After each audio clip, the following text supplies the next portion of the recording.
There was such excitement in Qadian and in the small world of Ahmadiyyat at that time. People started pouring into Qadian from all sides to witness this sign, how Allah fulfills it. Because according to the prophecy, if it was to be fulfilled, the sun was to be eclipsed on the 28th. Because, now I'll explain this part, there are only 3 nights, as God has created nature, in which 3 nights moon can get eclipsed. 13th, 14th and 15th. Which is the first? 13th. 13. There are only 3 days in which sun can get eclipsed, according to the creation of God, not by the creation of anybody else, which are 27th, 28th, 29th. So when the Ahmadis saw the moon get eclipsed on the night of the 13th of Ramadan, imagine how exciting they would be. So they all gathered in Masjid Mubarak, as we read in the history, and in the right from after the morning prayer, never they did not disperse. They kept waiting, and they knew it would be fulfilled. They had full faith in the word of Hazrat Muhammad Sallallahu Alaihi Wasallam. And by 9 o'clock, a young man, excited, shouting, the sign has got fulfilled, the sun has got eclipsed, entered the mosque, climbed the stairs and entered the mosque, and they all prostrated to God. Then they raised Nara Takbir, Allahu Akbar. This is how the prophecy made 1300 years before by Hazrat Muhammad Sallallahu Alaihi Wasallam got fulfilled exactly as he had promised. So this is a Mahdi different from those Mahdis who claim themselves to be Mahdi while God has not told them. So this is the Imam of the future age. He must be appointed by God himself. He should not begin to think that he is Imam. Yes. Okay? But now the time is advancing. We have no answer about the Messiah. Pardon? We haven't get the answer about Messiah. Oh, Messiah, okay. Yeah. We believe, I've already mentioned before, that is why I didn't repeat the answer. Perhaps you couldn't follow me clearly when I answered this question earlier in this session. I came late, sorry. I came late. I told the audience, the honorable guest, that we believe, according to the Holy Quran, the old Messiah of the Ummah of Moses is dead. Yes. So whoever is to come will come metaphorically, in spirit, in character, not the same person. We prove it from the Quran. You're an Arab, you can immediately understand the import of the verses. For instance, the Holy Quran says, Mal Masihu ibn Maryama illa Rasul, qad khalat min qablihi Rasul. Right? Mal Masihu ibn Maryama illa Rasul. Yes. Jesus was no more than a prophet. Prophet and messenger. All the prophets before him have passed away. So if he is a prophet, will he not pass away? Then it goes on building the same subject, referring to his mother. He says, Wa ummuhu siddiqah.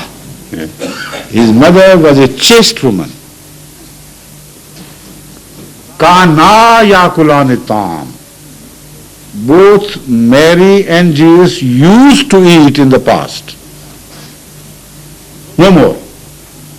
Another stamp on the death of Jesus Christ. Why did Mary leave eating? Because he was dead. Why should the son also have left eating in sympathy for the mother? Certainly not, because he was also one of the dead. So the Holy Quran makes this a complete statement. But some Muslims try to run away from the clear verdict of this verse by saying, the Holy Quran says, Min qablihi rusul, not Jesus. We say, all right, let's read the Quran. You can't defeat the Quran.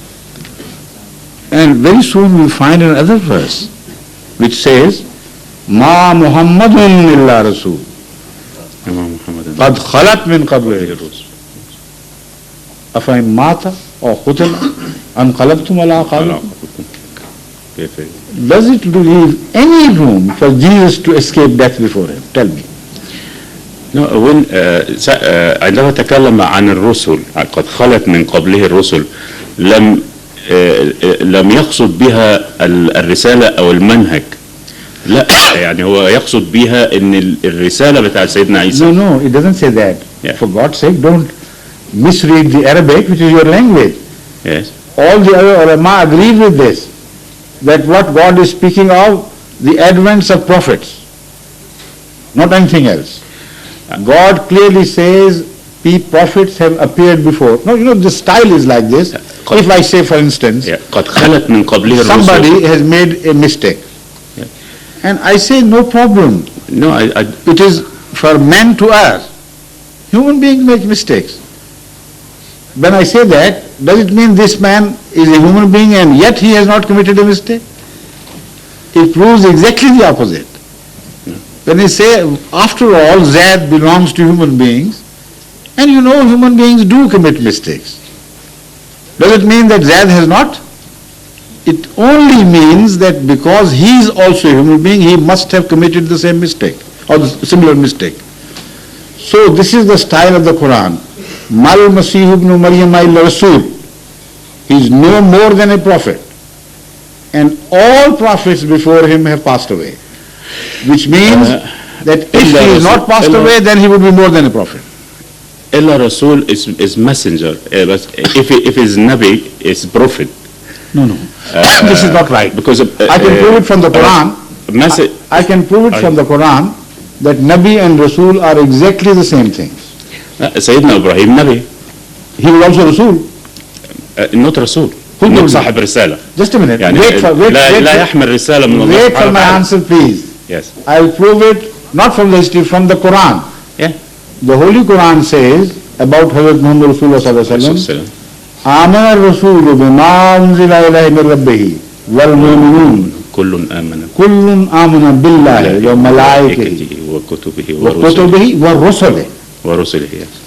Did they believe only in Rasul and not in prophets? ورسله. This is three. Musa, Isa, Muhammad. Answer me this. Yes.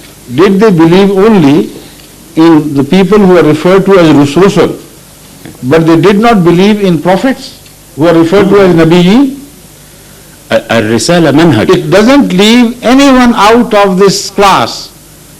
When they say آمن الرسول بما أنزل إليه من ربه والمؤمنون كل آمن بالله وملائكته وكتبه ورسله.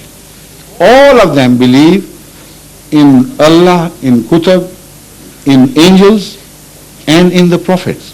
But yet there is another verse to come.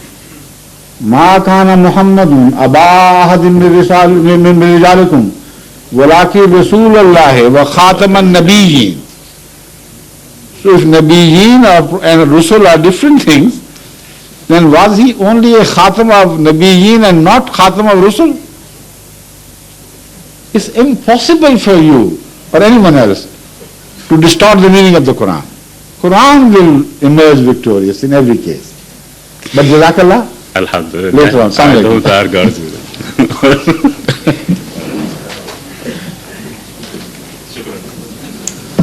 Jazakumullah,